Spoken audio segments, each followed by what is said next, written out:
Alors, livre spirituel. J'ai fait pas mal de vidéos comme ça de recommandations, mais j'en avais pas fait sur les livres, parce qu'en fait, j'avais fait film, BD, audio, plein de trucs, mais j'avais pas fait de livres parce que j'avais fait en fait, d'ailleurs je vais les mettre en description aussi, chose que je fais en général pas, mais là je vais le faire exceptionnellement. En fait j'ai fait une série de vidéos qui s'appelait Se faire sa propre spiritualité, ainsi que s'ouvrir grandement l'esprit. Et il y a en majorité un petit peu dedans tous les livres, un petit peu qui m'ont vraiment marqué, ils sont pas tous dedans mais il y en a quand même beaucoup. Et c'est pour ça que j'avais pas envie en fait de faire une vidéo spécialement sur des livres, parce que ça aurait été des répétitions. Donc voilà, je vous mets ça en description si vous voulez trouver des livres que moi je trouve personnellement très intéressants. Vous aurez ça. Et donc pourquoi je fais cette vidéo? Parce qu'en fin de compte, j'ai lu récemment 3 nouveaux livres, et donc j'en avais pas parlé par définition. Et là, je vous les présenter. Alors, le premier, Les Maisons Hantées de Camille Flammarion. Ouais, voilà, c'est tout. Alors, les Maisons Hantées, c'est un bouquin qu'on m'a offert pour Noël. Voilà. Et en fait, voilà, vu comme ça, on se dit bon bah d'accord, bon c'est un bouquin sur les maisons hantées, bon soit c'est un roman, ou alors ça va nous parler de trucs un petit peu paranormal mystérieux. Et en fait, moi personnellement, les maisons hantées, je m'en tape. Mais le bouquin, je l'ai trouvé super intéressant. C'est un bouquin qui date, il est sorti là en 2022, mais en fait, il relate des écrits et des documentations qui datent d'une centaine d'années. Voire même un peu plus. On est sur quelqu'un donc Camille Flammarion, qui est mort en 1925, et qui donc s'est intéressé au paranormal et à plein de choses, donc au cours du 19e siècle et début 20e siècle. Et pourquoi ce livre? C'est vraiment un truc que je recommande, parce que si vous êtes encore vachement sceptique sur le paranormal, ou si vous êtes vachement sceptique sur l'au-delà, ou sur ce qui pourrait exister, sur les capacités psychiques, alors là, ce livre, il va vous mettre une claque dans la tronche, mais un truc de ouf. Parce qu'en fait, c'est quoi? Camille Flammarion, c'est un peu un Éric du passé, j'ai envie de dire, mais en mode scientifique. C'est-à-dire que lui, il est un petit peu agressif sur les bords, au sens, il sait très bien que la société se trompe, qu'elle dit que des conneries sur ces sujets-là, et il va tout faire pour prouver un petit peu le contraire. Donc moi c'était comme ça que je pensais il y a des années, mais je trouve ça plus du tout joyeux, et plus du tout juste pour moi, donc non, mais je trouve ça très bien que d'autres le puissent le faire, et puis lui il l'a fait donc il y a 100 ans, bien que le passé c'est tout de suite. Et donc en fait, ça va être quoi ce livre? Ça va être pendant environ 400 pages, même si c'est des petites pages, puisque c'est un petit livre, mais il y a environ 400 pages. C'est hallucinant, c'est une œuvre, ce mec. Il a répertorié en fin de compte énormément de documentation, énormément de témoignages de personnes très très très sérieuses et très très dignes d'être crues. De ce qui a été vécu potentiellement dans des maisons, dans des bâtisses, dans toutes sortes de logements. Et donc, quand je vous dis qu'il y a parmi des gens, dans les témoignages, il y a des gens dignes de confiance, dignes au sens évidemment avec des guillemets, parce que ça veut rien dire, il n'y a pas des gens qui sont plus dignes que d'autres, c'est que par exemple, il y a eu des phénomènes très connus à certaines époques, donc dans les années 1800 ou dans les années 1900, où donc il y avait des maisons où il y avait des phénomènes réguliers, et on faisait intervenir la police, et d'autres formes d'autorité pendant parfois des heures ou des jours entiers pour vraiment observer les phénomènes. Donc c'est des choses qui ont été réellement documentées et officialisées, c'est pas juste des petits trucs. Donc ça fait partie entre autres de la documentation qui est dedans. Mais c'est impressionnant, tout ce qui est là et qui existe depuis toujours. Ça m'impressionne toujours de lire ce genre de truc, parce que ça date donc, comme j'ai dit, de 150 ans, de 100 à 150 ans à peu près. Et je me dis, mais j'ai l'impression vraiment de lire un livre qui est sur une autre ligne terrestre, parce que en général, si on s'intéresse à, je sais pas moi, aux technologies par exemple de l'aviation, ou alors aux technologies peut-être de la médecine, on s'intéresse à ça de 100 à 150 ans plus tôt. En lisant ça, on se rend compte qu'aujourd'hui, oh la vache, on a vachement avancé, c'est super, on a grave progressé, quoi, c'est super intéressant. Et là, quand on lit donc un truc comme ça, on se dit mais il y a un problème, il y a un truc qui cloche. Si on savait tout ça il y a 100 à 150 ans, comment ça se fait qu'aujourd'hui on n'en parle plus et qu'on dit que ça n'existe pas alors que ça a été documenté de tous les côtés? Donc c'est impressionnant, c'est un livre que je trouve hautement scientifique, c'est dingue. Donc si vous avez un côté peut-être plus analytique, plus rationnel, alors là Camille Flammarion il est pour vous. Moi je le connaissais pas, on m'a offert ça. Et donc apparemment en plus il a fait énormément d'autres bouquins, donc c'est même pas le seul. Mais voilà, c'est pas donc sur les maisons hantées, genre, allez, on va se faire un peu peur, c'est pas ça du tout. C'est de la documentation pure et dure. Et limite, c'est très répétitif. C'est pour ça que je dis que c'est très scientifique. Ça veut dire parfois vous avez un témoignage, puis un autre, puis un autre, puis un autre, puis un autre. Impressionnant la documentation qu'il y a dedans. Donc voilà, un truc vraiment je vous conseille que j'ai donc lu récemment. Un autre truc que donc j'ai découvert aussi il y a quelques mois, c'est la réalité inconnue. Donc moi je les lis en anglais mais ils existent en français, donc je les ai mis dans le montage. Et il y a 2 volumes. Et en fait, c'est pas tout à fait vrai, parce que en français, il y en a 3 volumes. Et donc, c'est encore de 7. 7, il a fait, donc c'est une entité canalisée par Jane Roberts. Et en fait, il y a eu, je crois, 8 livres de 7. Et ça, c'est seulement le 3e. Et j'entends les volumes ensemble, c'est un seul livre, en fait. C'est juste qu'en fait, c'était tellement gros, il y en a pour 800 pages. Et donc, ils ont dû les sortir en plusieurs fois. Et donc, comme je viens de le dire, en français, en 3 volumes. Et donc voilà, moi j'avais déjà lu cette parle, et puis la nature de la réalité personnelle, j'en ai déjà parlé donc dans des vidéos. Et là, donc j'ai découvert la réalité inconnue. Donc ça va. Ce qui est intéressant, c'est que ça reprend voilà un petit peu les anciens livres. En même temps, ça va beaucoup plus loin. Et donc là, on va parler justement d'un truc que j'ai découvert, dont Seth n'avait pas forcément parlé avant. Il avait beaucoup parlé de passé probable et de futur probable, et que finalement tout était modifiable constamment. Donc ça, c'est avec lui que j'avais découvert ça. Je trouve ça super intéressant. Et là, ce que moi j'ai retenu principalement de ces livres, c'est les contreparties. Les contreparties, c'est une idée super intéressante. C'est-à-dire que l'idée, en fait, c'est que en tant que Dieu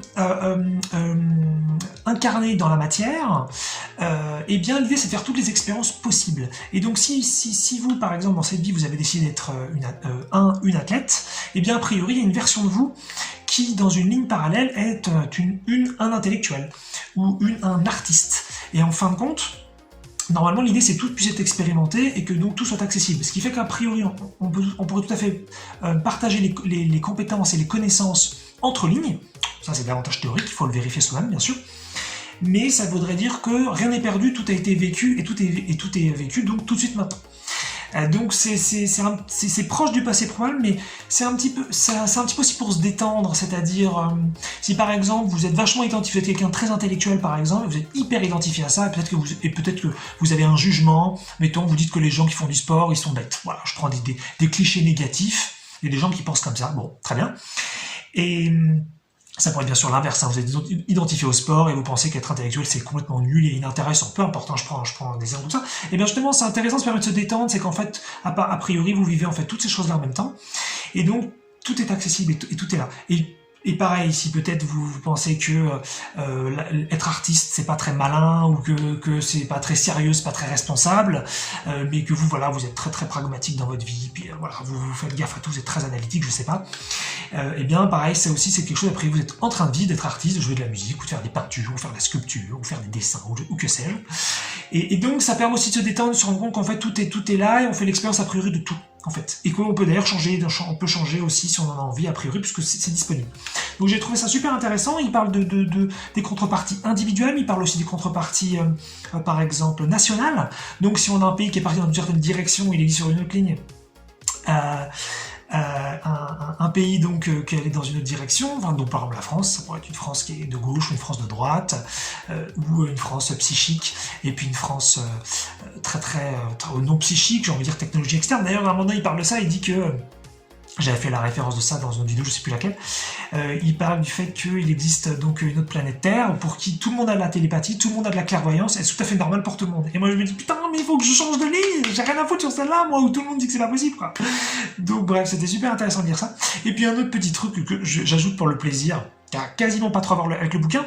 En fait, c'est en général ce qui se passe, enfin, la personne qui a écrit le bouquin, puisqu'ils sont deux, hein, c'est Jane et son mari, qui font ça, même s'ils sont morts là tout de suite, mais en fait bon, comme tout est maintenant, voilà, ça date de 50 ans, mais c'est tout de suite, donc ils sont maintenant en train de canaliser, ils sont maintenant en train de recevoir l'information, et donc il y a pas mal d'appendices, c'est un mot anglais, je sais pas comment on dit en français, je pense que ça doit être annexe, et il y a un annexe qui est dinguissime, qui parle de la défécation, Et c'était super parce que en général, le set, il est très très calme et très cool.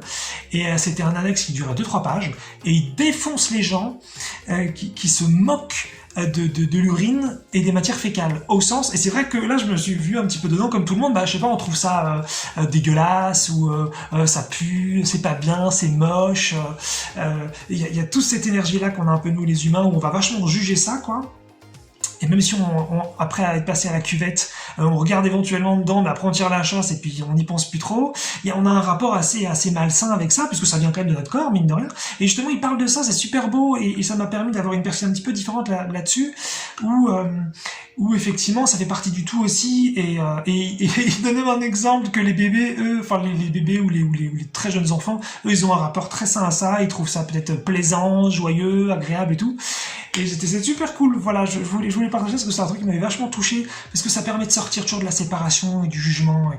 Et il s'agit pas d'aimer ce qu'on n'aime pas, bien sûr, c'est des trucs qu'on trouve pas beaux ou qui sentent pas bon, il s'agit pas de se forcer, il s'agit pas de ça, mais juste de se rendre compte que c'est encore une façon de ne pas vouloir voir des choses qui sont à l'intérieur de nous, qu'on trouve laides, et de les mettre dans l'extérieur, de dire ah ça c'est pas beau, c'est caca, même avec des guillemets quoi. Donc ça, j'avais trouvé ça super rigolo. Et puis surtout, il était vachement vénère quand il disait ça dans l'annexe, alors qu'en général, il est super cool. Donc c'était vachement marrant. Donc voilà, c'est un petit bonus que je me suis fait un petit plaisir à raconter. Et puis, donc troisième bouquin, Le choix de la joie, de Laurent Lévy, et puis de Fanny Lévy aussi.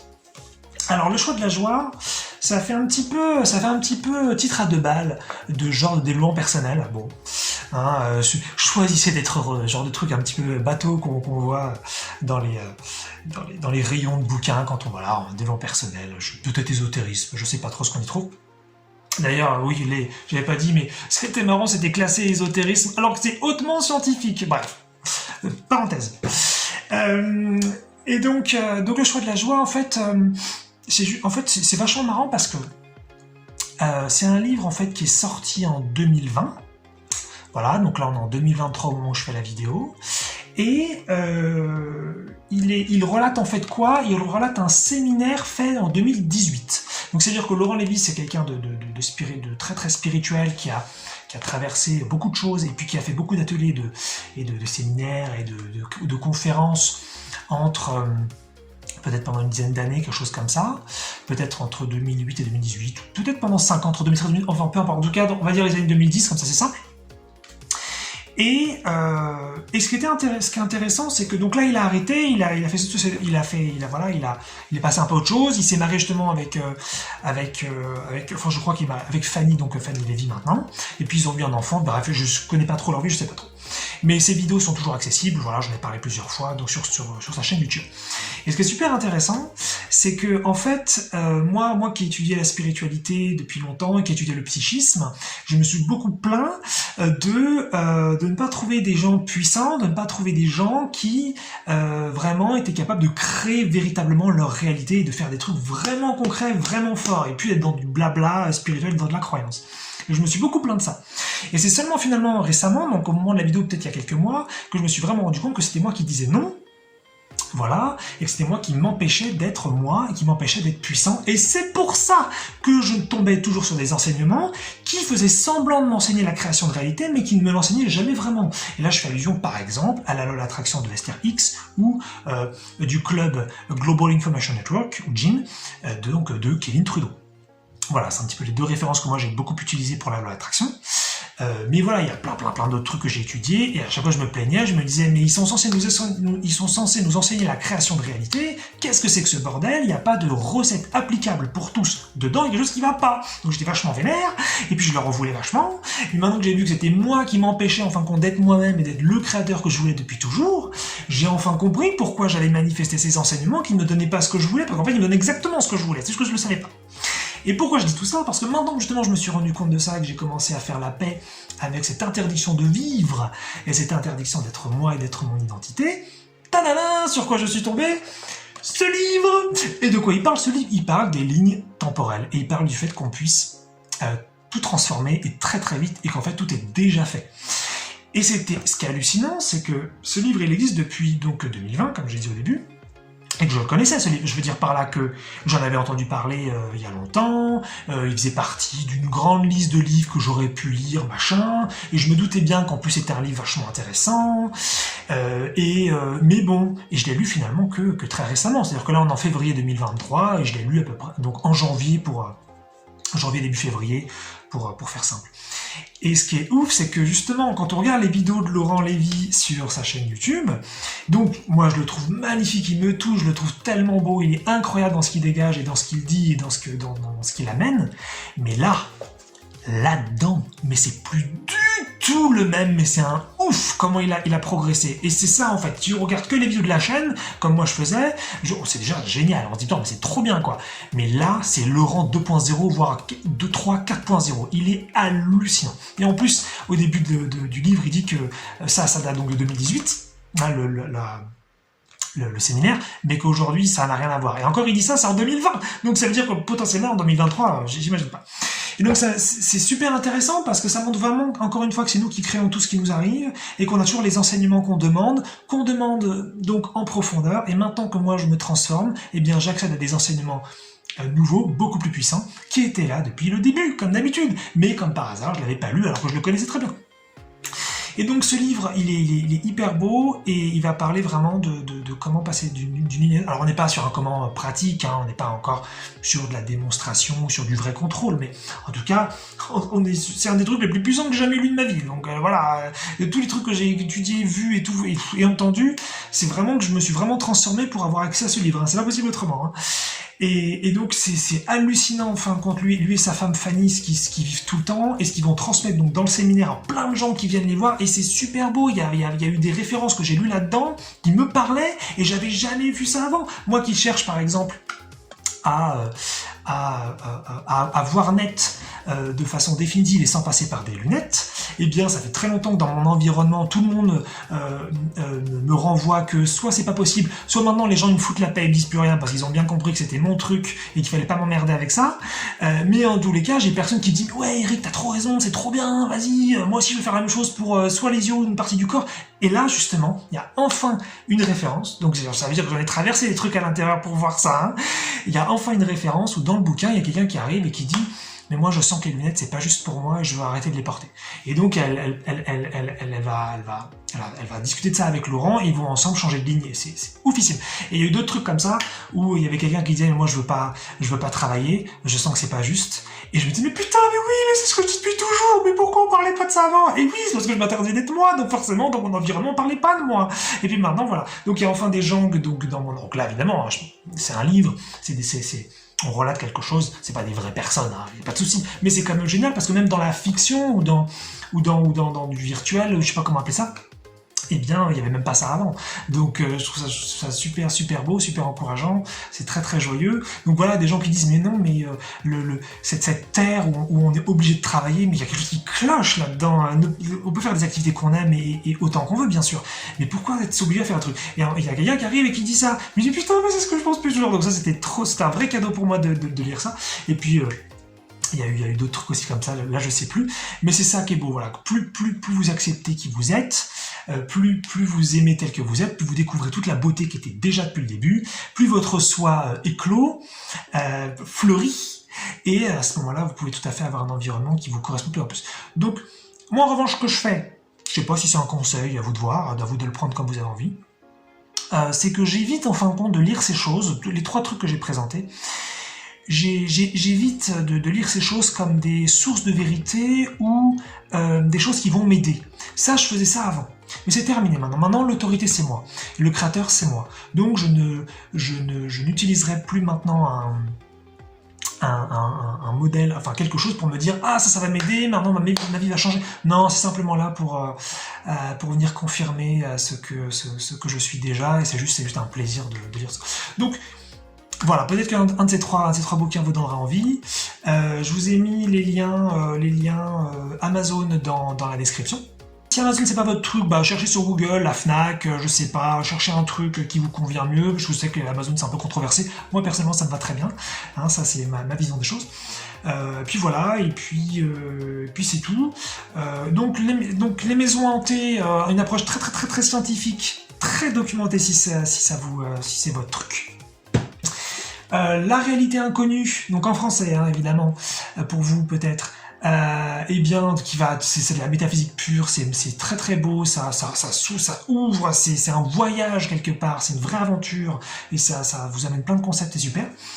Et puis, s'ouvrir aux lignes donc terrestres, aux lignes individuelles. Et oui, un truc que j'ai pas dit, c'est qu'effectivement dans la vidéo sur les lignes, eh bien j'avais dit que justement je lisais un livre et que c'était celui-là et qui parlait pas des lignes terrestres. En fait, c'était pas vrai à ce moment-là, j'avais pas fini le bouquin. Il parle un peu justement des lignes terrestres, mais il parle pas forcément des lignes familiales et encore un peu sur la fin un petit peu. Donc tout est vraiment possible, tout est vraiment changeable. Maintenant, ça veut pas dire qu'il faut croire comme un forcené. Non, il faut toujours pareil, être détente, être pragmatique. On peut être dans la vérification. Et puis plus on va se sentir créateur, plus on va se sentir qu'on est digne d'être ce qu'on est depuis toujours et de vivre ce qu'on a envie de vivre depuis toujours. Donc vraiment très très beau. Et donc le choix de la joie, je l'ai pas dit. Donc un titre un petit peu bateau, mais en fin de compte, c'est pourquoi le choix de la joie? Pas parce que c'est joyeux de faire forcément tout ça, mais parce que c'est le choix de votre joie. Il aurait pu d'ailleurs appeler le livre comme ça, Laurent, parce qu'en fait c'est ça, c'est finalement aller sur la ligne qui est la plus juste pour vous, qui est la plus belle pour vous, qui est vraiment faite pour vous et celle que vous vouliez depuis toujours.